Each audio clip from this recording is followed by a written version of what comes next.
தமிழக வெற்றிக் கழகத்தின் முதலாம் ஆண்டு நிறைவு விழாவை முன்னிட்டு இம்மாத இறுதிக்குள் பொதுக்குழு கூட்டம் நடத்தப்பட உள்ளதாக தகவல் வெளியாகியுள்ளது. மேலும் செங்கல்பட்டு மாவட்டம் மாமல்லபுரம் அருகே பூஞ்சேரியில் உள்ள நட்சத்திர ஹோட்டலில் கட்சியின் ஆண்டு விழா நடத்தப்பட உள்ளதாகவும் கூறப்படுகிறது. தாவேகா தலைவர் விஜய் பங்கேற்க உள்ள நிலையில் அக்கட்சி நிர்வாகிகளான ஆனந்த், ஆதவ் அர்ஜுன், ஜான் ஆரோக்கியசாமி ஆகியோர் தனியார் ஹோட்டலை பார்வையிட்டு சென்றதாக தகவல் வெளியாகியுள்ளது. முதலாம் ஆண்டு நிறைவு விழாவுடன் பொதுக்குழு கூட்டத்தையும் நடத்த நிர்வாகிகளுக்கு விஜய் உத்தரவிட்டது குறிப்பிடத்தக்கது.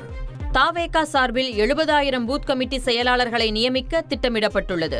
தமிழகத்தில் நடைபெற்று முடிந்த நாடாளுமன்ற தேர்தலில் 68,320 வாக்குப்பதிவு மையங்கள் இருந்த நிலையில் தமிழக வெற்றிக் கழகம் சார்பில் ஒரு பூத்துக்கு ஒரு செயலாளர் என்ற வகையில் இந்த மாத இறுதிக்குள் 70,000 நபர்களை நியமனம் செய்ய கட்சி தலைமை உத்தரவிட்டுள்ளது. கட்சி சார்பில் இதற்காக தனியாக ஆன்லைன் லிங்க் அனுப்பப்பட்டுள்ள நிலையில் இந்த பணிகள் முடிந்தவுடன் பூத் கமிட்டி செயலாளர்களுக்கு தனியாக பயிற்சி வகுப்புகள் நடத்தவும் திட்டமிடப்பட்டுள்ளது. செய்திகளை உடனுக்குடன் தெரிந்து கொள்ள உடனே சப்ஸ்கிரைப் பண்ணுங்க.